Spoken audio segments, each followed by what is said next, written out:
Hola mi amiga, hola mi amigo, ¿qué tal? ¿Cómo estamos? Una nueva transmisión de Escuela de Política aquí en Podemos TV, Canal 90, Orgullo de Apopa. Bienvenida, bienvenido. Hoy vamos a, igual que todos los programas anteriores, estamos tratando de abordar diversos tipos o diversos temas de interés político para que todos vayamos conociendo la realidad en la que vivimos. En una ocasión, Roberto Cañas, invitado de nuestro programa, nos decía de la importancia de informarse, de analizar la información de tal manera que podamos tener mejor capacidad para enfrentar los problemas que tenemos como sociedad. La política es buscar solucionar los problemas de la sociedad. Y si tienes poder, lo vas a resolver. Si no tienes poder, no lo vas a resolver. Así de simple. Es decir, el poder se convierte en esa opción que te permite decir, quiero tal cosa y que se cumpla. Si tú dices, quiero tal cosa y no la tienes, entonces no tienes poder. Si yo digo, yo quiero un carro último modelo de 200,050 o $250,000, en este momento no tengo el dinero, la plata para comprarlo, no tengo el poder adquisitivo. Tenemos que tener poder para que en la política lo que nosotros queremos que suceda, suceda. Y si nosotros como ciudadanos creemos que un servicio es de mala calidad y queremos que ese servicio mejore, entonces tenemos que tener poder para que podamos hacer que ese servicio mejore. Entonces, un poco la idea de este programa es irte dando herramientas de pensamiento para ver de qué forma tú puedes llegar, o nosotros como ciudadanos podemos llegar a tener poder para poder resolver ciertos problemas. Y hoy vamos a hablar de un tema que es candente. Todo en la vida, todo está asociado. Tú no puedes decir que esto, que por ejemplo la economía del país no tiene que ver con la calidad de huevos que yo consumo en la casa. Está vinculado. El precio del huevo, la calidad del huevo, etcétera. La capacidad de distribución del producto, o sea, todo está relacionado. Los medios de comunicación juegan un papel fundamental porque todo el mundo accede a los medios de comunicación. En este caso estamos utilizando la red social, que es un medio de comunicación. Pues bien, el tema del que vamos a hablar ahora con Roberto, y quiero hacer una pequeña reflexión antes de comenzar, es la educación. La educación está atravesando, de nuevo, una enorme crisis. Te voy a decir de qué manera se manifiesta esta crisis. Tú te acabas de graduar y no encuentras empleo en la carrera que decidiste. Tú eres abogada, abogado, y no hay dónde trabajar. Tú sacaste y estudiaste ingeniería en alimentos y no hay dónde trabajar, no hay una plaza para ti.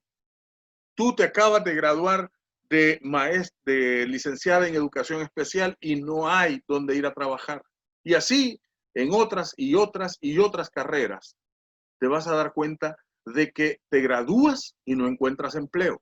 Es decir, que la educación no está arrojando los resultados que la realidad necesita. La realidad necesita personas formadas, ya sea en economía, en sociología, en tecnología, etcétera, para resolver necesidades de la sociedad. Entonces tú estudias esas realidades y esos problemas, los estudias para poder luego volver y devolverle a la realidad soluciones, respuestas, avances, innovaciones, etcétera. Por eso La academia juega un papel importante porque permite que la sociedad evolucione. Pero cuando la educación se estanca, porque no hay investigación, porque la calidad académica y los servicios académicos que ofrecen institutos, colegios tecnológicos, universidades, etcétera, cuando no ofrecen personas con conocimiento de calidad, entonces la realidad se estanca porque no hay un nuevo pensamiento capaz de ir a enfrentar esa realidad para mejorarla y resolver los problemas que la sociedad nos plantea. Entonces, la educación juega un papel fundamental en la solución de problemas y por lo tanto, la educación es un eje fundamental en la lucha política. Si tú vas a la Asamblea Legislativa, quizás te vas a dar cuenta de que hay diputados que no saben ni siquiera leer, que les cuesta pronunciar un número que sea más de 2 cifras. Vemos la calidad de algunos alcaldes o alcaldesas, la calidad educativa, o sea, si no tienen formación educada, si no tienen conocimiento, no van a resolver los problemas que le plantea la sociedad a donde supuestamente tienen que ir a resolver. Entonces, la calidad de la educación es fundamental y es un tema 100% político también. Tenemos entonces un enfrentamiento actualmente entre 2 conceptos de educación. Fíjate que en casi todos los programas trato de establecer cuál es la contradicción que existe en el momento, porque toda la vida, todo el mundo siempre tiene conflicto. El conflicto actual de la educación es la educación de contenidos, así se conoce, educación de contenido, que es la que tú tienes, bueno, vamos a, si yo quiero, por ejemplo, arreglar equipo electrónico o ser programador, entonces voy a ver introducción a la informática 1, introducción a la informática 2, ingeniería de sistema 1, historia de la tecnología, etcétera. Entonces van todos los contenidos, uno tras otro. Esa es la educación de contenidos a la que nosotros hemos estado acostumbrados y que al final te pasa un examen, una PAES, que por cierto siempre sale mal evaluado todo el país en términos generales, porque hay estudiantes brillantes que sacan buenísimas notas, pero el promedio de notas de la PAES demuestra un bajo nivel académico. ¿Por qué? Porque el conocimiento que nos han metido como que somos cuchumbos de conocimiento, consiste principalmente en memorizar, saber responder lo que nos dicen, porque el contenido que consultaron los maestros para darnos las clases están en un libro y nosotros tenemos que ir a leer los libros y aprendernos esos contenidos para sacar buenas notas. Esa es la educación por contenido. Y luego está la educación por competencia. La educación por competencia surge no de los libros, surge de la realidad. Es decir, qué conocimientos necesita una sociedad para evolucionar hacia nuevos estadios. ¿Qué problemas tiene? Por ejemplo, te voy a mencionar un serio problema que tenemos en el país, es que no somos competitivos en agroindustria. Hay países que han logrado levantar sus economías porque tienen una fuerte agroindustria y ve a ver cuántos estudiantes de agroindustria existen.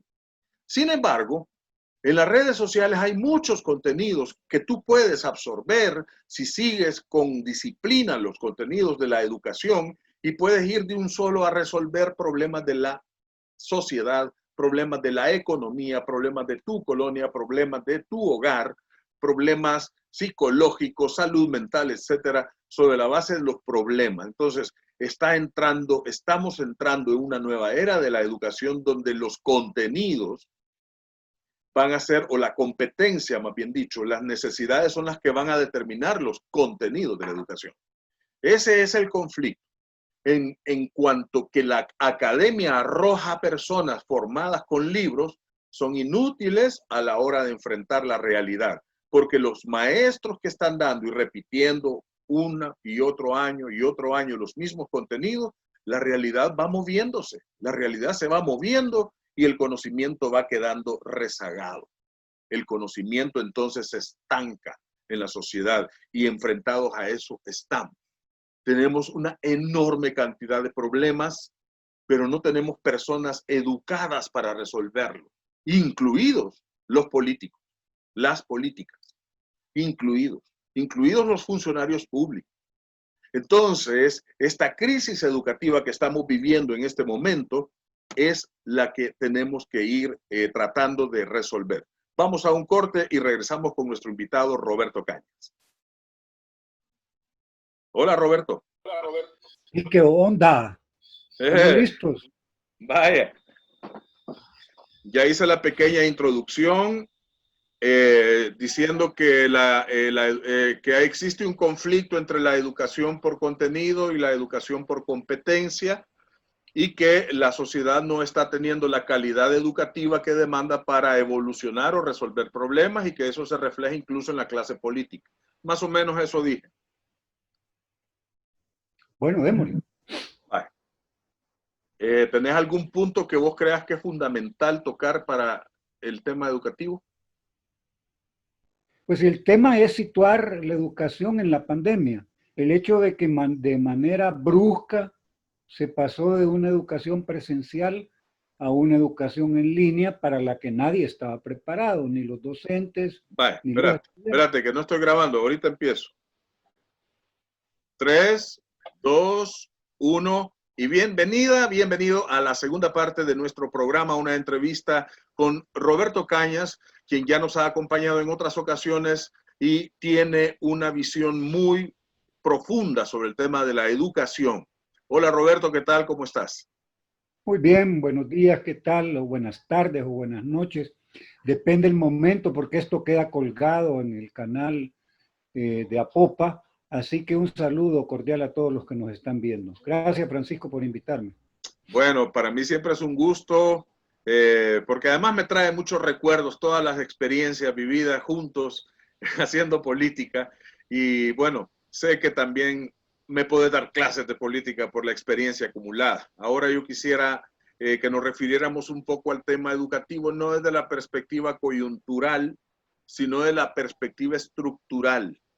¿Cuáles son las transformaciones más profundas que deben darse en la educación, en el sistema educativo para tener una sociedad más acorde con las realidades y problemáticas sociales? Bueno, es que hay que diferenciar lo que es educación de lo que es instrucción. Generalmente las personas creen que la educación es ir a recibir conocimientos, aprender alguna habilidad o destreza. Eso es pura instrucción. Educación es para la vida, cuando te dan las competencias para poder desenvolverte en la sociedad, que te dan conductas, valores que puedan permitirte ser un buen ciudadano. Entonces hay que buscar en el desarrollo estructural de la educación, convertirla en eso, en algo que contribuya a que las personas puedan ser útiles a la sociedad, que sean agentes de cambio y que puedan tener las competencias que les permitan, en primer lugar, enfrentar la adversidad, ser proactivos, buscar con creatividad soluciones a los problemas que les presentan la cotidianidad, incorporarse al siglo XXI, a la sociedad del conocimiento, a la era de la información. También ahí entramos a la temática de las herramientas que contribuyen a ser competentes en educación ahora. Y lo estructural es que si no estás dotado de esas herramientas tecnológicas, tampoco puedes educarte, porque hoy el problema es que los conocimientos ahí están al alcance de cualquier ciudadano, lo puedes tener en la bolsa del pantalón, es decir, con un celular inteligente, ahí está toda la información y el problema no es de información, de transmitir información, además que la información tiene un tiempo de obsolescencia muy corto. Entonces yo diría que el rol de la educación es enseñar a que la gente pueda aprender por sí misma. El único enseñanza que yo te puedo valer es enseñar a aprender a aprender. La verdadera realidad es que nadie enseña a nadie. Es decir, todo lo que buscamos es, si estamos en esta labor educativa, es facilitar los aprendizajes de las personas con las que uno trabaja. Un aprendizaje colaborativo, es decir, el aprendizaje debe ser compartiendo conocimientos, experiencias. Y en el entendimiento de que lo estructural es, estamos en la cuarta revolución industrial. Estamos en un momento en el cual son las tecnologías de información y comunicación lo dominante. Hay que ser diestro en esas tecnologías. ¿Para qué? Para poder ocuparlas para resolver los problemas del país, la pobreza, la desigualdad económica, la injusticia social. Es decir, la información ahí está. Además, el tema de la información es que hay información basura que no sirve y hay información que es útil, que es significativa y que de lo que se trata justamente es tener la capacidad, si eres una persona educada, de discernir qué tipo de información estás consumiendo para generar conocimiento, si es información basura o es una información que es útil porque te da un conocimiento que puedes aplicar para modificar tu realidad y la realidad de tu contexto en el cual vives. Entonces, claro que por supuesto la educación es un tema central de país. Es decir, cualquier país que se respete invierte más del 8% del PIB en educación. Cualquier país que se respete tiene un prestigio social los maestros. Son vistos con una gran dignidad porque son aquellos que con su vocación facilitan una nueva generación que va a cambiar o sostener el desarrollo de los países. Pero Roberto, una pregunta. Digamos que la labor docente ha venido en desmedro o ha ido cayendo también por la calidad de formación de formadores o de orientadores o de facilitadores. ¿No crees tú que ha habido también un cambio profundo en el concepto de maestro? Sí, bueno, eso tiene su origen en la privatización de la formación docente. O Ujú. sea, en el pasado la formación docente era una actividad estatal. En Chile le llaman maestro de Estado o profesor de Estado. ¿Qué quiere decir? Que es el Estado, no el gobierno, el Estado el que te forma, el que te da las habilidades para desempeñarte como maestro. Entonces, cuando se cierra la normal, Alberto Maferrer y las normales en general, se cierra la posibilidad de que el Estado se ocupe pues de la formación de los maestros, con un espíritu de cuerpo, con una idea que el maestro es un agente de cambio. Las instancias formadoras, las CIES que le llaman, las instancias de educación superior dedicadas a la formación de maestros, son empresas privadas y la empresa privada funciona en un interés particular que es el lucro. Nadie se mete a una formación particular sin buscar ingresos, pues sería absurdo porque solamente que sea una institución de beneficencia busca hacer educación sin tener ingresos a cambio. Entonces, el gran problema del pecado original de la educación es que esta quedó en manos privadas. Hoy lo que toca para empezar sería que al menos el Ministerio de Educación ejerza una labor de control de calidad desde la selección, el reclutamiento de las personas que van a estudiar educación. El gran problema en el país es que la vocación no se toma en cuenta ni tampoco se crean condiciones para que el que aspire a ser un educador se sienta incentivado. Entonces, un primer paso estructural es dignificar la profesión de maestro a partir de la convocatoria a reclutamiento de personas que tengan vocación, pero que también se sientan motivados porque la posibilidad de un desarrollo personal y profesional de alguien que estudie pedagogía o sea un maestro tenga retribución, pues. Entonces, hay que formar maestros además con visión territorial. No es lo mismo dar clases en Corinto o en Sociedad, allá en Morazán, que darlas en Soyapango o en San Salvador o en, qué sé yo, en San Fernando, en Chalatenango. Cada realidad debe estar con un criterio territorial y las prácticas educativas en las instituciones que forman maestros son estandarizadas. Entonces ahí está el problema de que el maestro formado no está preparado para una visión en la cual va a buscar facilitar aprendizajes en un lugar que tiene una propia especificidad, unas características determinantes. ¿Y no te parece, Roberto, de que esta pandemia ha venido a obligar a utilizar las herramientas para la educación no presencial? se puede convertir en una oportunidad para eso que estás hablando, de abandonar, digamos, el criterio empresarial de hacer negocio, de dar clases, tener determinada cantidad de alumnos que pagan tanto mensualmente, se le resta lo que se le paga el profesor y lo demás es ganancia neta, ¿verdad? Sino que pasar con estas tecnologías tenemos mayor alcance y podemos tener menos maestros, pero más alumnos conectados, aprendiendo de menos maestros. ¿No crees que esto puede suceder como un escenario a partir de la obligatoriedad de la pandemia de estar haciendo clases no presenciales? Sí, pero con una condición sine qua non.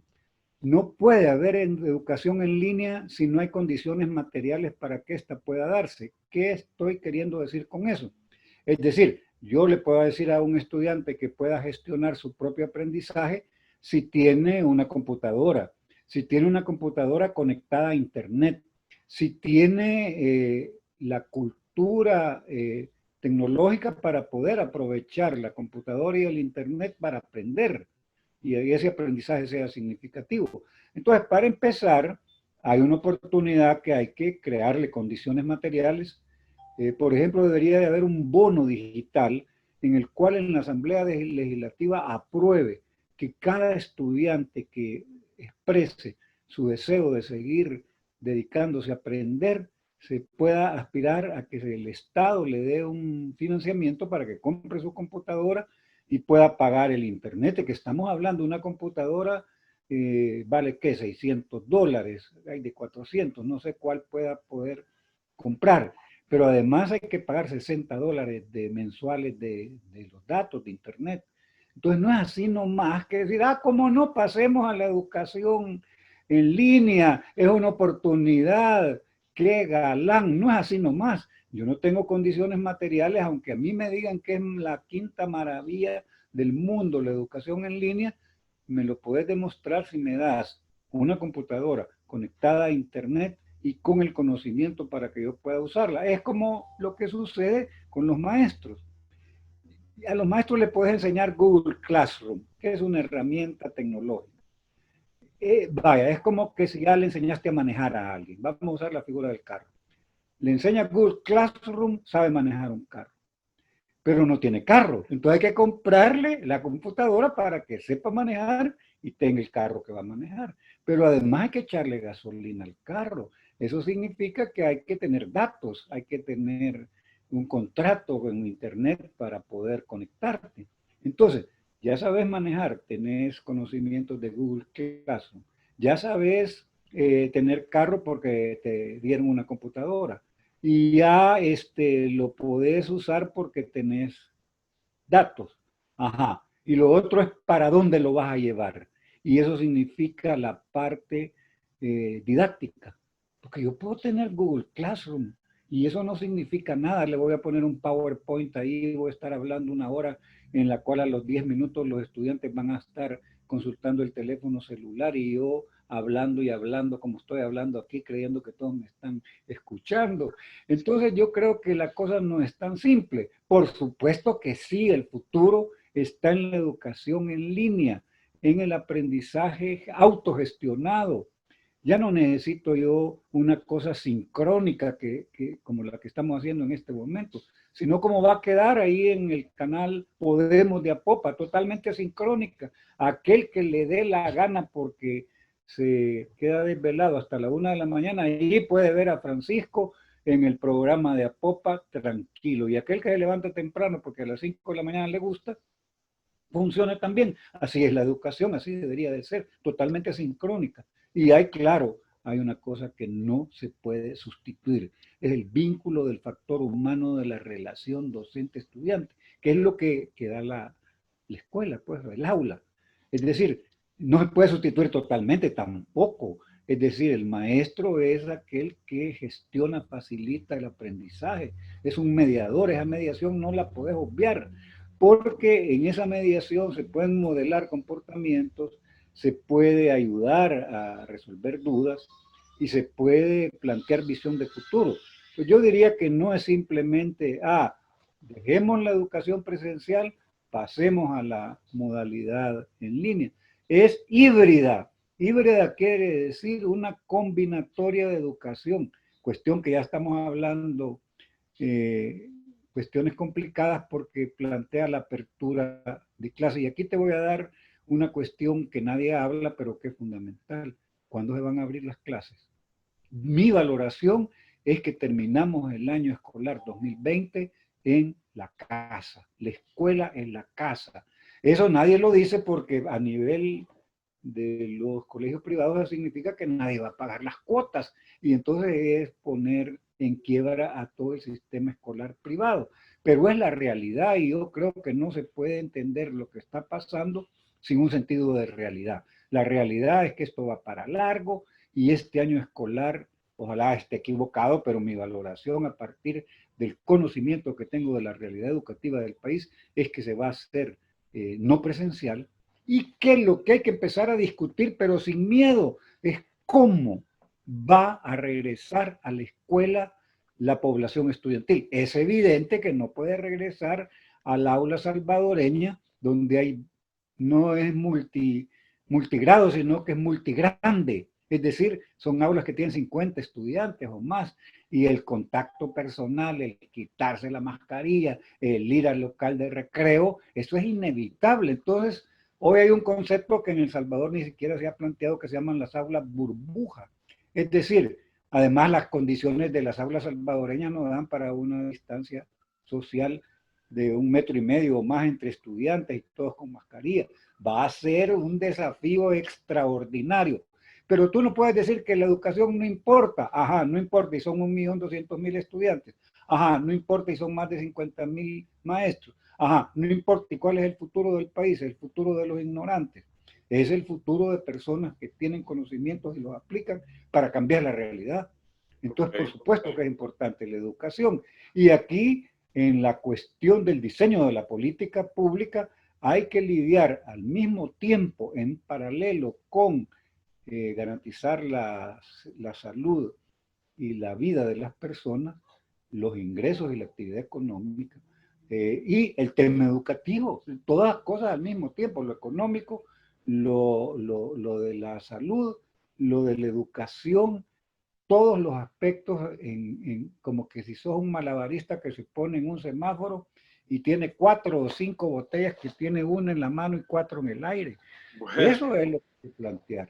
Ok, sí, Roberto. Claro que sí podemos. Lamentablemente vamos a tener que terminar por cuestiones de tiempo y vamos a dejar en el tintero esos temas fuertes de educación porque es un tema demasiado grande para agotarlo en 15 minutos. Así es que espero que nos concedas luego otras entrevistas para platicar de esos temas. Palabras finales, bueno, Roberto. Cómo no, sí podemos. Seguramente en las próximas semanas vamos a tener oportunidad de platicar, de hacer un diálogo con los apopenses, de tal manera que esta nueva forma de comunicarnos les contribuya a que estén informados, se apropien su propia opinión y puedan hacer agentes de cambio, de transformar la realidad del país. Muchas gracias, Francisco. Bueno, ok.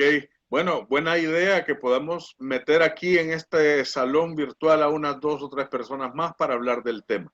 Bueno, gracias por habernos acompañado. Esto fue Escuela de Política. Nos vemos en el próximo. Nos vemos, pues. Salud. Podemos TV para fortalecer la democracia y rescatar la política. Espera el siguiente bajo la producción de Francisco Figueroa, solo aquí en Podemos TV. Más poder para ti.